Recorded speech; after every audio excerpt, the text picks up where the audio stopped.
Hey, this is Josh Hewitt. Welcome back to another Straight to the Bar Gym Chats. This is Gym Chat number 254, and I'd like to welcome back Bud Jeffries for another chat with us.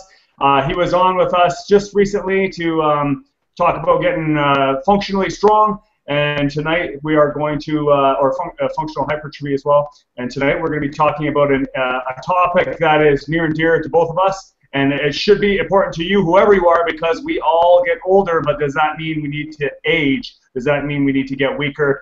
And how much of that is related to physiology versus psychology? We're going to get into all that. But before we do, Bud, for those who are watching who aren't as familiar with your background, could you just give us a quick little rundown about how you got into the area you're into now?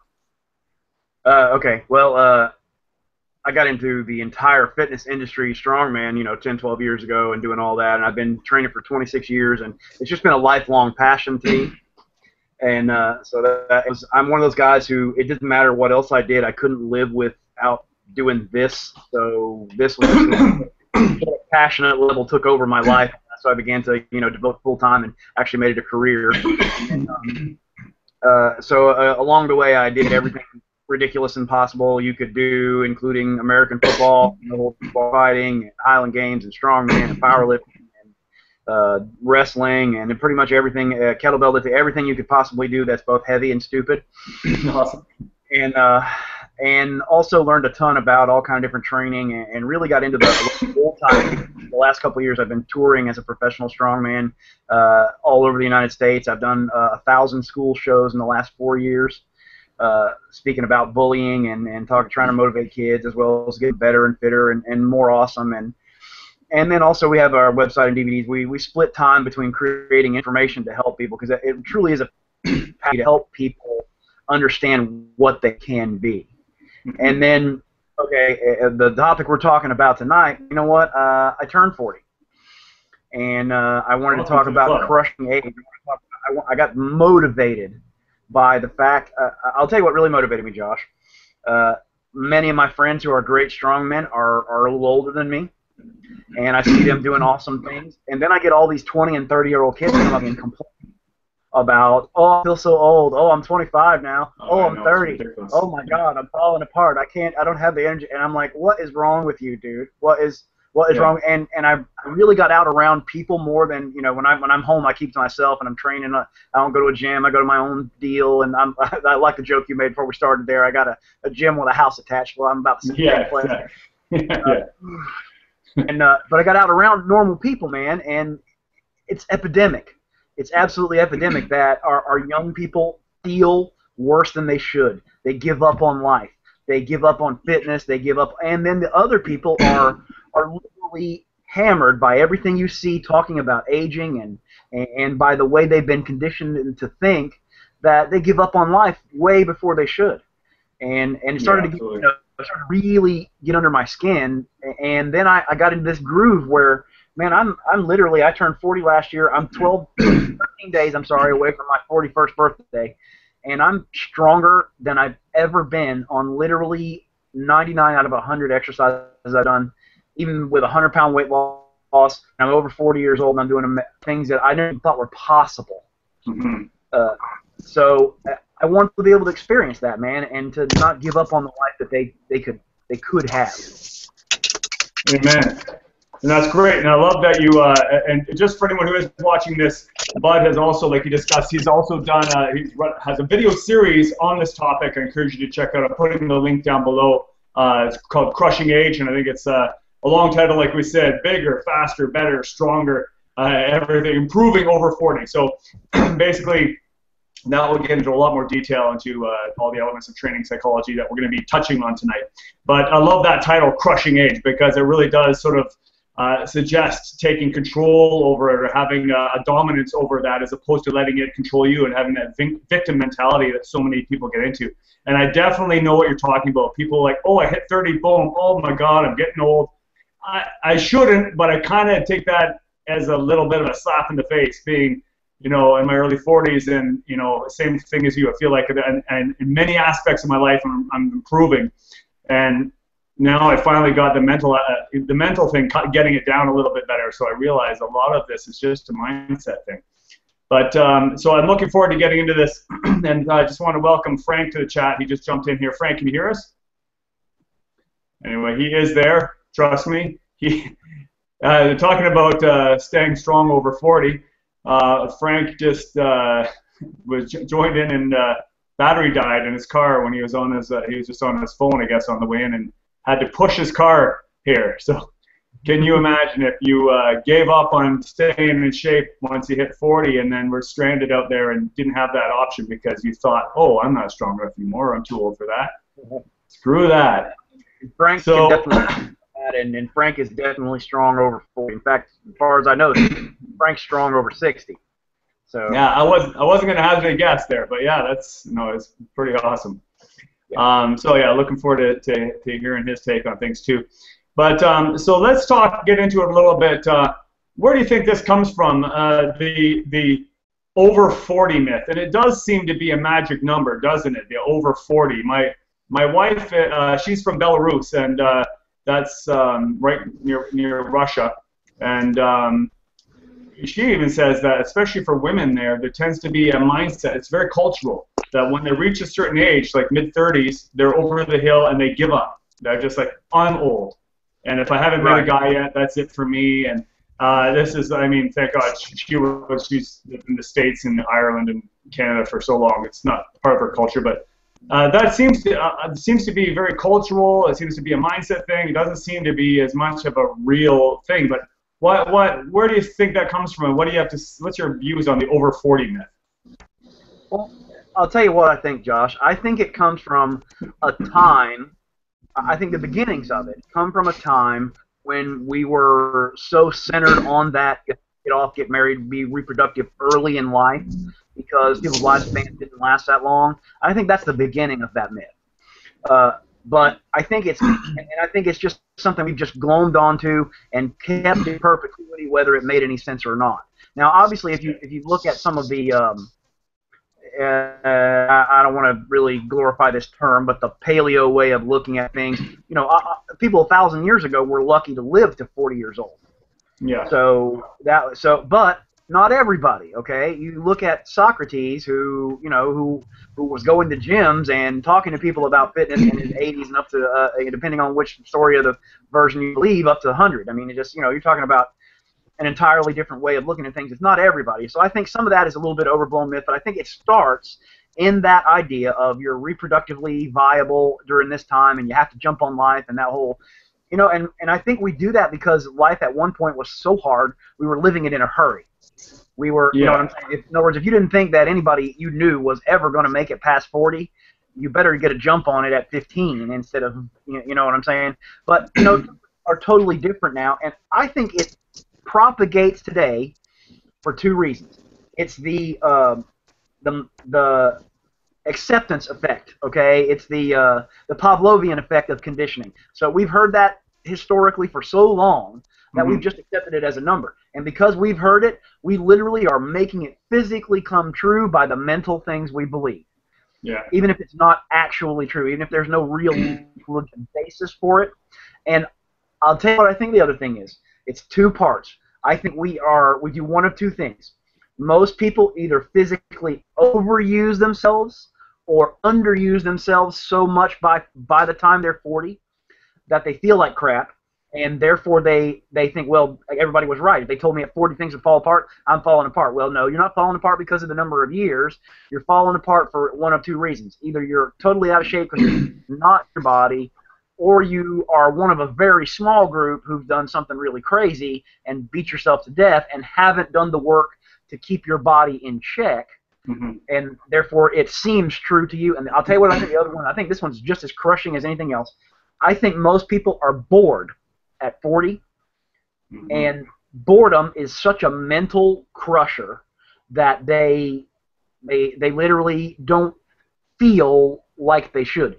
And when I say boredom, what I mean is they don't have enthusiasm for their life or for their job or for whatever. Because they're so mentally hampered by that lack of enthusiasm, they feel like they have no energy, and that literally propagates itself. If you got no reason that you really care about to get up in the morning, or if you go to a job you hate all the time, or you're bored with, you've been doing things the same way forever, you don't change, or whatever the reason is that you don't care anymore specifically and passionately about what you do, then of course you'll feel like you don't have any energy. And I think about 40 is when most people really hit that. Yeah, most people recognize that. And I think that's a good distinction you made, that it's not just, being bored isn't just about having a lazy life where you have nothing to do. It's about not having passion for what you do. So you could be insanely busy and stressed out by having so much on your plate and still be incredibly bored because you don't love it. You don't love what you're doing. So I think that's an important distinction, because so many people already also say they're too busy to do such and such, but they're still incredibly brain dead because it's a mindless busyness that they have, you know? Right. Right, and you can be, you know, okay, I mean, I spend periods of my life where I'm an incredibly busy human being, but I care about the things I do, therefore I feel energetic. Yes. Versus I do things that I hate, and you know what, I'm the same way. If I do things that I hate, I don't feel like doing them either. It doesn't matter how vital my body is. If my mind isn't engaged, you'll still feel like crap. It doesn't, you know, and you got to find that engagement. I think that's one of the key things. You got to find that mental engagement somewhere in your life. Doing what you love for a living, or doing what you love for a hobby, or whatever it is. And I think you owe it to not only yourself, but your family, or whatever other people you have at 40. You owe it to them to be that person and not be the person who's so beat down by stress or bored by what you do that you allow yourself to fall apart without even trying. And that's what we end up doing. I agree, and that's a good reason we could get into a whole chat on following your passion. I think that this ties into that strongly. So you touched on that a couple of times there, hinting that that aging might be as much of a psychological thing than it is a physical thing. Can you get into a little bit more on that, or can you back that up? Because a lot of people look at the numbers and they're like, okay, 35, I've got this many years left. 40, okay, now I'm halfway through, and now I'm old, and that mob mentality, because everyone says it, so therefore they think that must mean, you know, they hit that number, therefore they're that old. I think that's a huge psychological aspect. Obviously, there is some physiology going on here. What's the difference, and how does psychology tie into it, in your opinion? I think a bunch of ways. I think you have to stop playing the law of averages in psychology, which is what we're all doing, okay? Because does it matter what the average human lifespan is? Are you literally tied? You are going to die at 70 or 75 or 80 or whatever the normal lifespan happens to be at the moment. Are you forced to have that? No, you're absolutely not. But yet literally most of us think our way in that. They don't look for the exceptional examples. But here's what I mean by that. Doesn't mean with anything with age, okay? Young people are just as bad about saying, I couldn't have a 20-inch arm. I could never be able to lift 500 pounds because the average person can't do it. And within that, they mentally stop themselves from the ability to do it. It's exactly the same thing with how you think of yourself on aging. And it's how we think of ourselves on absolutely everything else. If you think, I can't make $100,000, or I can't live to be a certain amount of time, or I can't run a 5K in this time period, if anything you think is impossible for you, or anything you think is dictated strictly by the laws of average, is going to come true because you're going to mentally make it come true. But when you get past that, and when you begin to look for and build on those examples, that's when you can. And we're conditioned to have this humility. Oh, I'm an average person. Well, you know what?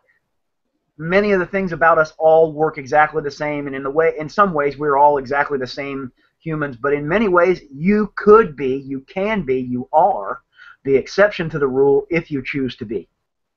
It's all about your choice there.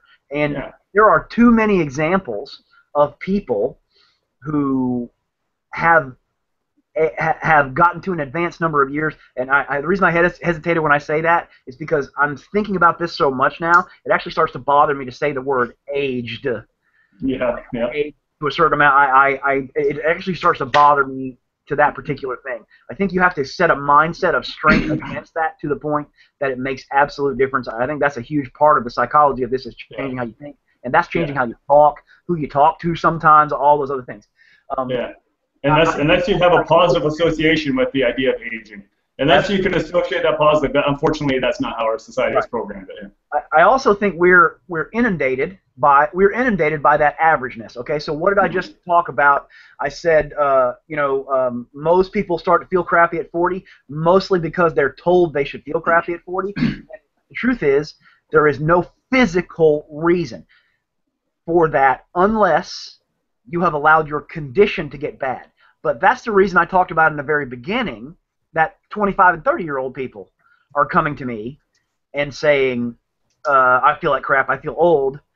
Well, it's not that you're physiologically have enough number of years on this planet to have any real reason other than the possibility of you're totally out of shape, or there is the other possibility, and the probability is they're polluted by both your mental and physical environment. Now that's a reason that that's an actual, not a mental, physical reason that 25, 30, and 40-year-olds, or however old you are, feel bad if your cells, if your body isn't literally functioning the way it should because you've absorbed an amount of toxin that I think we all absorb through just life and living.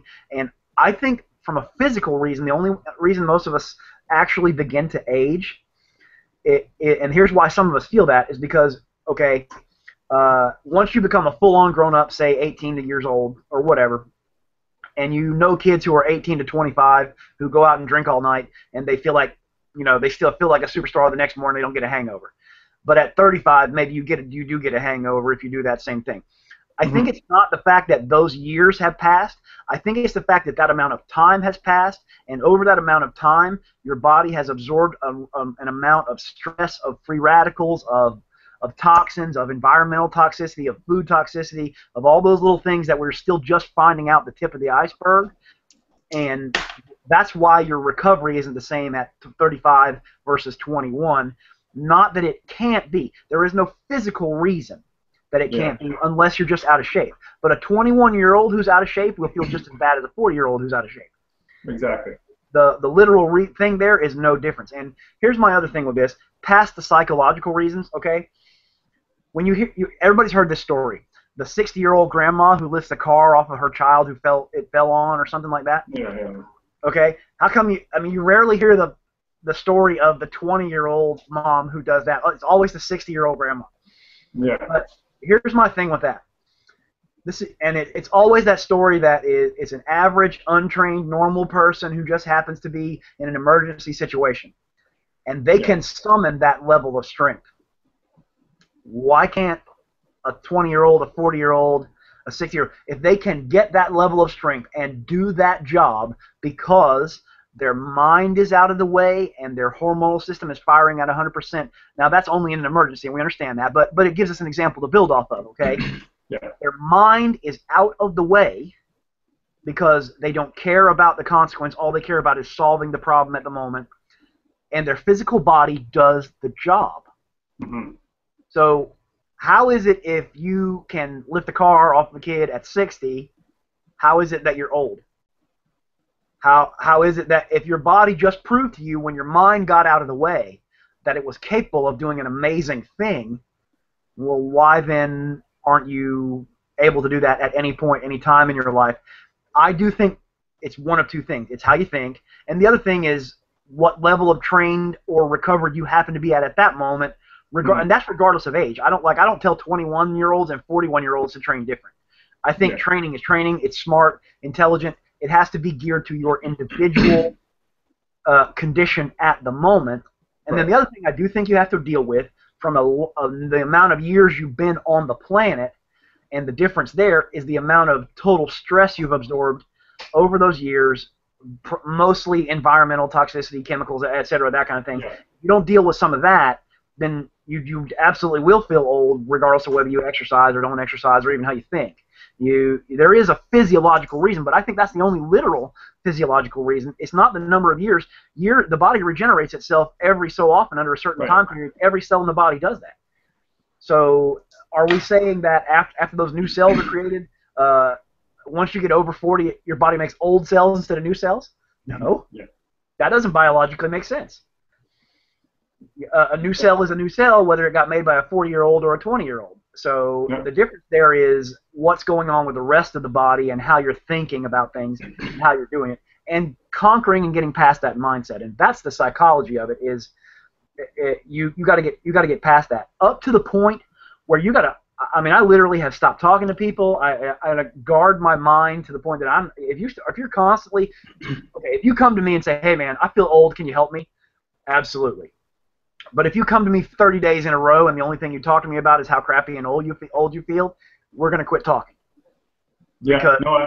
Amen. I agree with you there. I gotta start doing this. I have colleagues, and actually, he just motivated me because I'd laugh it off and like make jokes about one day he might be able to grow as strong as me over time. You never know. But like whenever he makes an old man joke, but you know what? It still gets into your subconscious. You have these people that talk not only about themselves but about other people. It's like, oh, you're too old for this or that sort of thing, as a joke or whatever is ribbing. I'm sure it's a good humor, but it's still feeding into this mentality. And if you're gonna make a change in your own mindset and help others, I think you gotta at some point make some kind of stand against that. No, it's definitely, yeah, I agree. Absolutely. In fact, I'll tell you one of the things that also motivated me about this, and I mentioned this gentleman before, and when we chatted before, is Peter Ragnar, and who is basically kind of an ageless human who Lord knows how many actual years on the planet. And he has, there's a lot of amazing stories that surround this guy, and I read one of his books, and he's become a very close personal friend. And at first I thought, everybody has a little bit of a mystique that they use as marketing. Mm-hmm. Everybody lives with that. I mean, everybody has that. Now, most of the time, once you get to know these people up close as like an actual person, that mystique is a little bit different. But yeah. Or it's it's different. It's the same as I'm sure David Copperfield looks like a magician to everybody except the people he lives with, and when he puts his slippers on at night, he probably looks like a normal guy. You know what I'm saying? It's that kind of people are people, and here's what I mean by that. And actually, there's a good point. We see people who have aged to a level that is amazing. We see people who do unusual things as not normal humans, and when you get to meet them, they have some pieces of their life that are not normal. But they do put their pants on the same way as you, and therefore you can do what they do. Mm-hmm. And then the other thing about that is Peter had this thing in his book, okay, and this radically affected my mindset and made me do exactly what I just told you about doing, about stopping talking to people about this or having this thing. He said, I am whatever number of years I am on this planet, but I don't know the number anymore. I refuse to know that. And it's such a profound statement, and it seems so simple, and people blow it off when you talk to them. But the truth is, you can't literally argue your way around this. You can't do it. If if your wife came by and said, Josh, I don't like the way you got the basement set up, and gave you a smashing elbow to the head, and it gave you temporary amnesia on just one thing, and you forgot your actual age. You couldn't remember your birthday. Yeah. How would you know how old you were? How would you know how to feel, how to look, how to act, how to be if you didn't know the number? Mm-hmm. And if you don't know that number, how do you know to age? How does your mind know to say, all right, it's time for me to stop doing this? It's time for it. You only know how you feel. Therefore, the only thing really to address is getting past that number. I don't even have a number anymore. In fact, I even said this in some of the DVD or the download stuff. This is some of the last times, and I'm doing it right now because it will help people that are specifically this age. This is some of the last times you'll actually hear me address in the rest of my stuff coming up for the rest of my time on this planet. This is some of the last times you'll actually hear me address a number of how old I am. And I want people to know that only because I want people to see this is the age this man is, and this is what he's able to do, that science and the universe and everybody else on the planet says you shouldn't be able to do, and he's able to do it, and he's a person just like me, and I can do it, and I can be awesome in that way. Yeah. But seriously, once you're past a full-on grown-up human being, if you don't know what age you are, how do you know what's to stop you from acting any way you want to act, being any way you want to be, feeling any way you want to feel, and feeling amazing? You don't know. We literally are so conditioned mentally that once I hit this number, this is how I feel. Once I hit this number, this is how I act. This is what I'm supposed to do. This is what I'm supposed to have done by this time in my life. Well, forget the number, and then tell me what you think. And that brings it to the address. So once you've forgotten the number, you don't know how old you are. Now you simply address what kind of condition am I in, and how do I feel? And you got to build. And here's the thing with that. That doesn't make a difference if you're 21 or if you're 41. You have to address your individual condition regardless of what's going on. So if you're out of shape at 20, or you're in a little bit of good shape at 40, and you're maybe tweak some things to be absolutely awesome versus you're 20 and you're just coming off the couch. Well, it's going to be different for the individual, but people are people, same thing, doesn't make a difference. A lot of the training is going to be the same no matter what. You do have to address individuality, but not individuality based on numbers. It's individuality based on individual condition at the moment. And then there is the opposite, the other issue I mentioned physically, which is, you know, how much toxicity do you have? But now, I think the reason our 20-year-olds are feeling terrible all the time is because, I mean, even you and I, Josh, being in the age we are, I consider us both young and that kind of thing. The kids who are 20 right now have grown up with such a different level of chemical inundation in the food than even we did. Yep. That they're literally polluted to the same level that we are, even though they're 20 years younger than us. Yeah, most of them.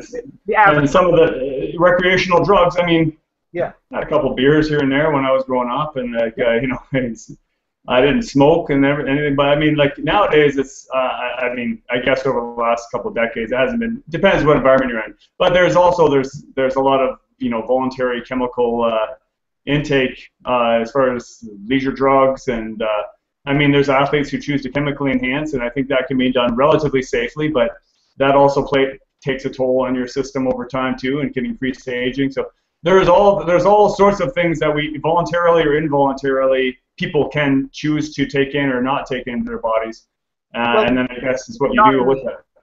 Even not in the athletic spectrum. Just less. I mean, okay, I think the athletic spectrum is things that we need to talk about because there are millions of athletic examples of guys over 40 who are so amazing, you know, that they're a great example to live up to.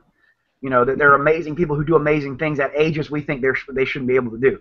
But discounting the athletics and the other things that people do in relation to that, let's just look at the average diet and the average lifestyle of just an average kid now and what he ate. Okay, so, you know, I'm one of those believers that don't think you should eat 1 million carbs, and sugar is probably not the greatest thing in the world for anybody, but the differences in the sugars that most people are ingesting right now, and the things that are in those chemicals around them, and the other millions of chemicals, and I'm talking about in just normal people food. If you go eat a hot dog and have a Twinkie, you know, compared to a guy who lived 500 years ago, it would be like eating that's like eating an atom bomb from the level of toxicity in the chemicals in that food, and that's why I think our kids are. Another thing I think you got to look at with this is, you know, I hate to be somebody who decries this because, okay, we're using technology to spread the messages that we have to do whatever we're doing right now. But the fact that our kids, the strongest muscle on most kids is their thumb from scrolling up and down their phone or playing video games. And I'm talking about 21, 25-year-old kids, not just 8-year-old kids. You know, their lack of physical activity, their lack of movement, their lack of whatever, and that carries over exactly into the 40-year-old crowd too, because most of them work so much that's in a non-physical way that they end up with that same level of degeneration that you have. Most people are walking around, no matter what age they are, like a car that sits up 12, 15 hours a day and they got rust, but it's not because they beat it up or overused. It's not because of the hours or the amount of time that they've lived. It's because of the lack of use for most people. Inactivity, inactivity is at least as deadly as overactivity. I mean, there's been studies I saw. There was actually, maybe if I find the link, I'll attach it down there. And the research done on inactivity and how it's causing as many health issues as overactivity, or I think they compared it to smoking. As much damage as smoking to do on one end of the spectrum, lack of activity can cause health issues on the other way. But yeah, it was really interesting that more and more people, younger people, are becoming less active. And I think you're right, technology has a big part to play in it, unfortunately. Yeah, so and nothing against technology. It's just the fact that it allows us to live in a leisurely way that doesn't require any physical activity. So if you don't have to do the things that our ancestors did, like run around and, you know, hunt stuff, and, you know, you better find some other way to do it, which is going to the gym or doing something physical. Exactly. So yeah, you touched a little bit on nutrition, and I mean, I guess the idea is the less processed food you can take in, the less toxins, probably simple sugars. I mean, try and get whole, real food. Are there any other specific, like just very basic, on a basic level, simple suggestions around nutrition or supplementation that you recommend to take into account as far as just the physiological aspect of aging? Well, you know, supplementation. I'm not a huge supplement guy. Okay, some here and there, but I'll tell you where I think the most powerful supplementation for most people is in finding herbals.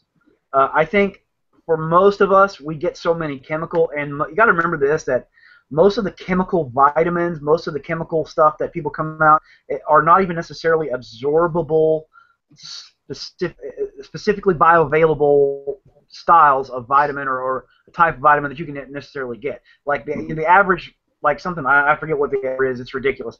Like something like 75% of your average multivitamin is made with the cheapest possible chemical style of the nutrients they're trying to put in, and like you can't even absorb most of it. Mm-hmm. So I do think for most of us, herbal type supplementation is the smartest way to get the nutrients that you need, as well as we're just now scientifically discovering. Okay, because forever it was vitamins and minerals, and then it's phytonutrients, and then there's like nutrients that are even smaller than that they're finding in different I think foods are meant to be consumed in a whole, and I think herbals tend to be the best way to go about that. Okay. But as far as specific ones, I mean, other than anything that's an adaptogenic herb, stuff like ginseng, get good ginseng, citricorpse mushrooms, Shilajit, some of the stuff that's used by like ashwagandha and rhodiola. Yeah, that kind of thing. I think that's huge in as far as those, because that's containing nutrients in a way that the body can actually use them, as well as the millions of nutrients we haven't even discovered yet that we actually need. And that's some of the stuff that we're not getting in our normal diet. And the other thing I would say is learning to eat, and we talked about this even before a little bit, learning to eat as you're hungry versus living off the clock. Yeah. I just think we're so inundated digestively, and I think when you don't do that, you add to the toxicity in the body by either by digestive blockage or by cellular just overwork or over inundation in nutrients, as much as not having nutrients when you eat like 18 times a day and that kind of thing. I just don't think that's something you can historically support as healthy for human beings. And most of us are not going to live that way, or not going to live that way in a permanent way. And I just think we should be so much smarter to listen to our body from a hunger perspective, and eat when we're hungry. That's a huge thing. I will say, I think most people, most of the time, I think as much as I love the idea of just eating whatever you want, and I do, I really do. I hate the idea of being a macronutrient police or that kind of thing. But I do think most of us just end up with too many carbs, and there's just no way around it. You cannot create enough energy to work around enough caloric burn to work around eating a ton of carbs. Most of us can. Maybe if you're doing an Ironman triathlon type training, but if you're normal human level training, and even if you're doing bad to the bone stuff, okay, but if it's not a 6-hour bike ride, it's probably not going to call for a million carbs. Okay. Yeah.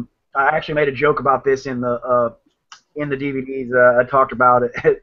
Susan Sarandon, who is neither here nor there, except for the fact that I think when she did this, she was over 50 and still pretty hot. She made a joke one time in an interview about what's the secret to being, hot over 50, and she said it's high sex and low carbs. Yeah. And the interviewer said, "Well, what do you mean?" She said, "Well, it sure ain't low sex and high carbs. I can tell." And I think that even within the joke to that speaks of passion for life, and even sex and all the other things that go along with that, and then also being smart about, hey man, most of us don't expend enough energy, even when we're training super hard, to justify a million carbs without the excess body fat that is going to keep on you. And the other thing I think is that toxicity issue extends a lot to the pancreas.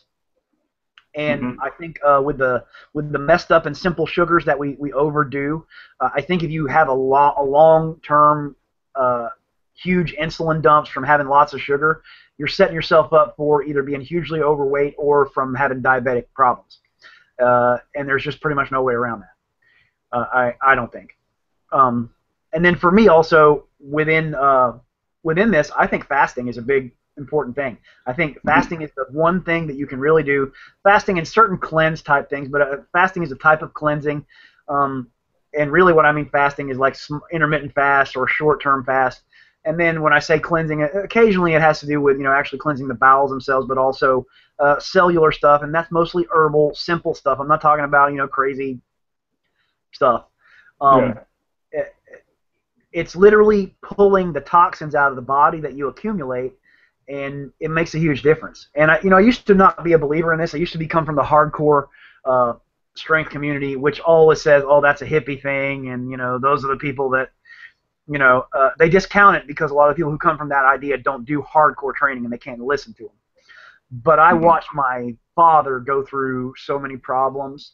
From it wasn't that he physically couldn't do things, and he didn't physically have the strength. It was so degenerated physically from the nutrition, and from the bad nutrition, and also from the toxicity of the body in not keeping those cells clean and not doing things to get them clean. I watched him literally physically degenerate, and I also watched him one time, convinced him to be able to do this, to do a significant intestinal cleanse and really get that, you know, working right like it's supposed to.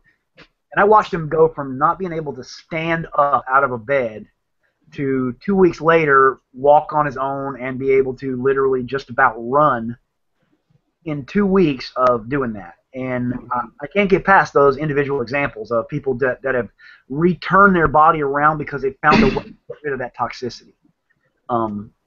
And again, that's not necessarily an age thing either, because that's because of the way we live and the way most of us eat. The normal people at 20 feel like they're crap because they're carrying around that same level of toxicity. It's not an age thing. It's a level of poisoning that you're carrying around, and if you don't find a way to get rid of it, you know, that makes a huge difference. I mean, that if you don't find a way to get rid of it, you will feel old. Yeah, absolutely. And I went to, I mean, it was CanFit Pro, so I mean, they have good and average lectures, but one of the guys was talking about anti-aging longevity at the lecture, so it's nice that we're tying in with this. And yeah, a big part of nutrition. Like a lot of it comes down to nutrition and toxins you come in. So you're talking a lot about a lot of the same stuff you're talking about, hydration and a lot of antioxidants, making sure that you're not just getting a lot of oxidative stress in the body, especially if you train. So yeah, no, I think nutrition is huge, obviously. And I mean, we talked about before. You're talking about you're hitting PRs now over 40. Like your lifts. Most of your lifts are bigger than or better than they were for the previous part of your life. So, how would you change, or are there any considerations related to training as you get as we get older, as we age, however you want to say? You know, I mentioned that a little bit before, and I've changed my thoughts on this a little bit, but this is what I would tell people now. Don't think about the age. Think about your individual condition at the moment. Right. And because that's the big thing, because you know, you can be an old 21-year-old and a young 50-year-old. So, right. So let's say it's like considerations for anybody, like to help their body. Yeah, absolutely. Absolutely. I think you have to do a couple of things. You have to look at the breadth of all your training and what you're doing and what you want to do. So you got to make some basic decisions on all training, regardless of who you are. Like, you know, do you want to be bigger, smaller? Do you want to be in better endurance shape? Or if you look at all the things you could be and could have, what part of your training is actually addressing that?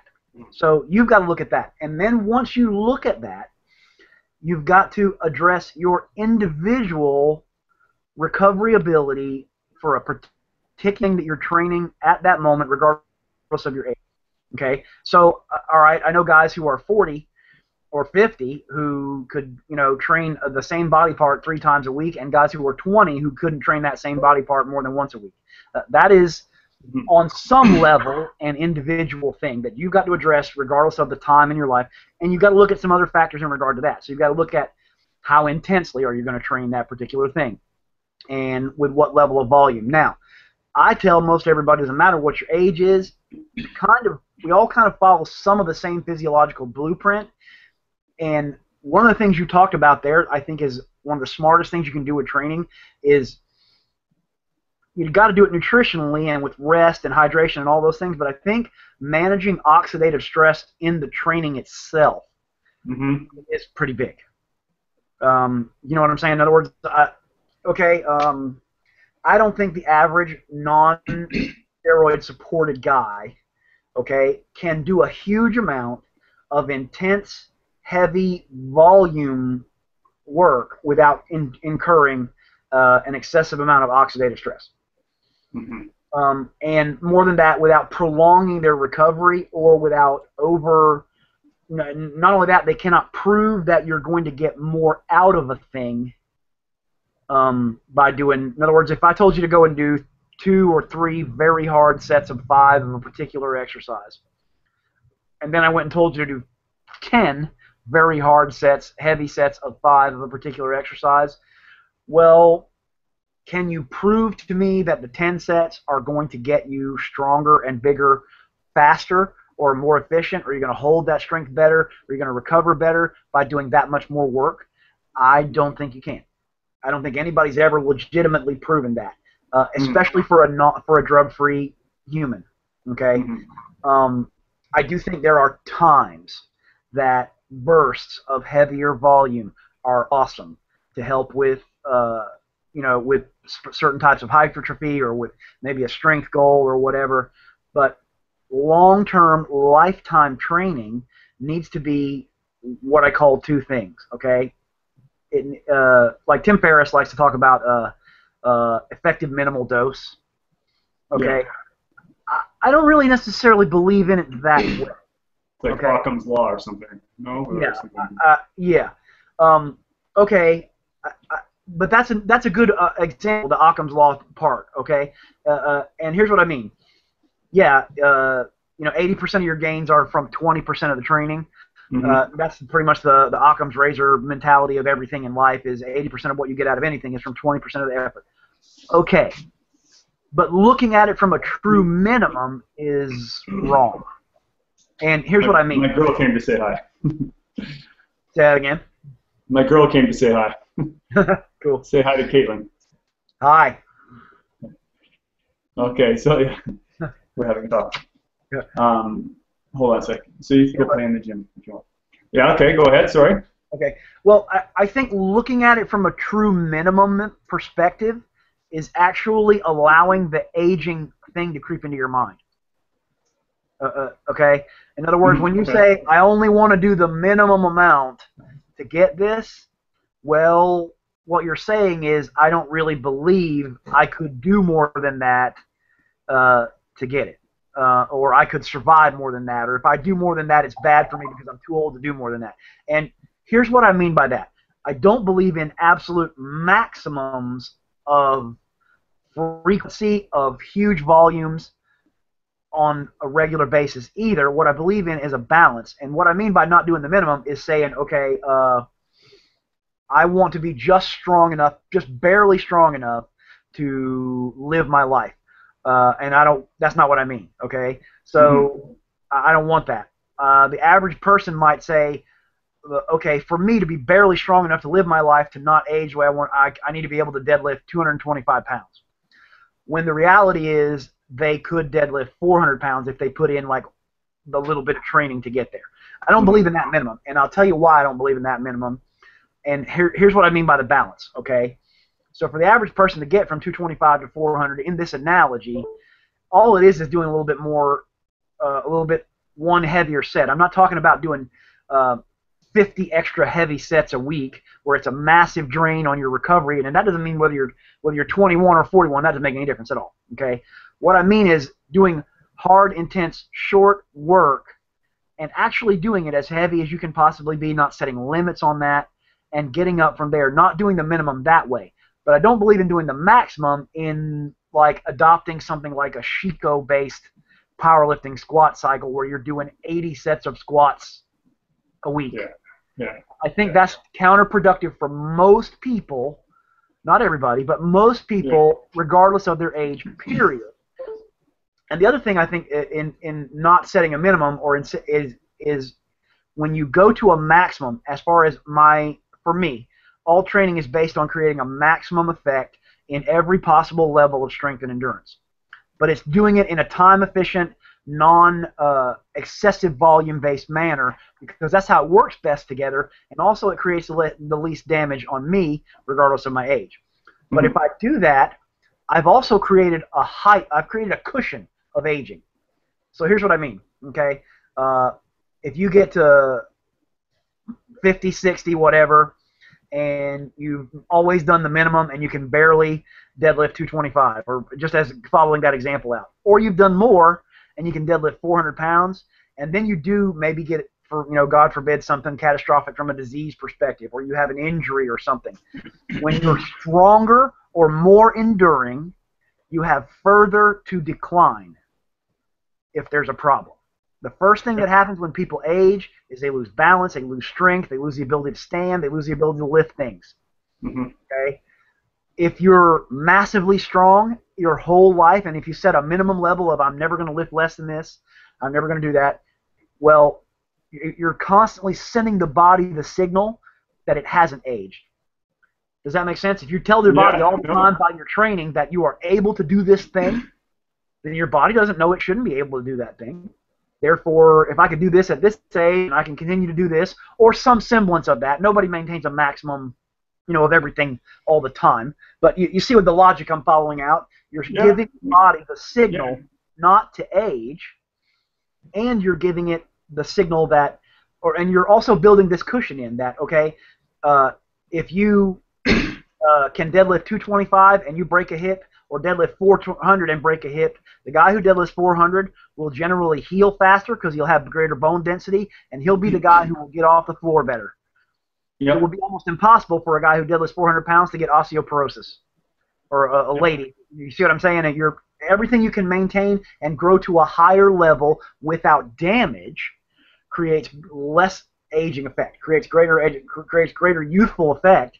And I just think the damage comes in from that toxicity of overworking.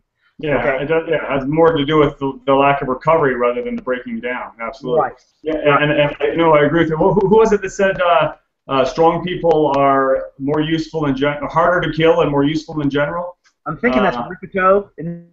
Say that? From Starting Strength, exactly. Yeah, and even I've read numerous studies of how strength is a great indicator of longevity, and they have, you know, simple tests for older people, like can you get off the floor without using your arms, or do you have to use one arm or one knee? Just basic strength tests, and ties in very, very well in several studies as far as longevity. And the stronger the people are able, the more functional they're able to remain, over time, those are the ones that tend to live the longest. So I mean, there's a direct relationship.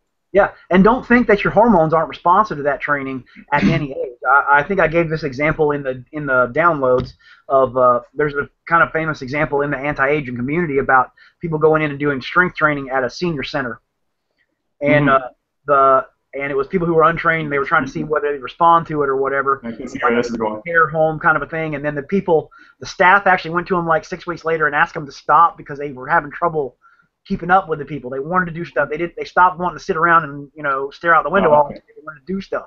Yeah. It doesn't matter what age. The human body can always gain strength in some level. Yeah. You know, absolutely. And that other thing I think is in relation to that from a training perspective is endurance perspective as well. Okay, because most of what people complain about when they age is being tired. Yes. Yeah. And it's because, you know, number one, the toxicity, because that's a big thing. You can't outwork that. You got to do other things to do that.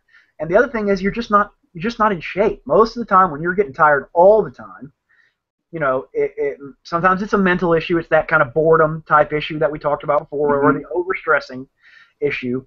But even that is changed when your body has ultimate efficiency from a muscular and cardiovascular perspective. When you have what I call muscular cardio, or when your muscles are hugely enduring and your heart and lungs are hugely enduring, your energy production is huge. You don't get tired by normal activities, and again, you're building that same cushion. Okay, so the guy who's 60 who can't mow his yard is not the same guy who's 60 and can do 250 snatches with a kettlebell in 10 minutes. That guy's going to be able to mow his yard. Yeah, absolutely. He's not going to get tired. He's not going to be, you know what I'm saying? Or if you do something that creates muscular efficiency, and that's great blood flow, that's cardiovascular health, you're also sending the body a signal to stay at a young age. In other words, if your heart or whatever is the heart of a 60-year-old guy, but you start training it, well, everything is a message you're sending to the body. If you're sending it a message to get more efficient, stronger, you're literally making it younger. You're giving it that all the time. So the question is how, what to do and balance from there. And I think be as much as you can, because, okay, it ain't like life's going to get any easier. No. So why not have the top end of everything? And that's why I do some of the different types of cardio that I do. I do multiple different types, and especially with anything age-related. I think that's important because every different type has a different energy system and a different heart effect. And I think you want all those effects. You want to protect and build the heart in every possible level. And there's something I think that I mean by not doing a minimum. Okay, I talked about this in my weight loss story. I lost 100 pounds, and I did it by doing thousands of reps of swings. And I could have gotten away with doing a lot less swings if I just wanted to diet harder, or if I just wanted to maybe wait a little longer, or whatever. Mm-hmm. But what I wouldn't have gotten is the physiological boost. I wouldn't have gotten the aerobic power. I wouldn't have gotten the muscular endurance. I wouldn't have gotten the energy production out of it, even if I had gotten the weight loss. I could have done less, but doing less at that point would have been giving into a weakness. It would have been, and it wouldn't have been getting the maximum effect. So yeah, do the minimum on a frequency level, on a pounding on your body type level. Yeah, on that you want to do the minimum. But you also want to do way more. In other words, I don't, at any age, want to just barely be able to do anything. I don't want to barely be able to live life, and that's what most people are being taught when they exercise. I'm going to give you just enough aerobic efficiency by telling you to ride the bike for 20 minutes 3 times a week to sort of protect yourself from a heart perspective and just have enough energy to sort of maintain. I don't want that. I want to dominate it. I don't want to. In other words, that's why I named the thing "Crushing Age" instead of "Let's Get Past Age" or "Let's barely do enough to not age." I want to be. I don't want to be the. I want to be the grandpa that somebody has to call the cops on because he's. Yeah, exactly. Yeah. Hold him down. Yeah. Not fade quietly into the night. Exactly. Absolutely. Amen. So listen, we covered a lot on both like the psychology of it, the physiology of it, training, nutrition.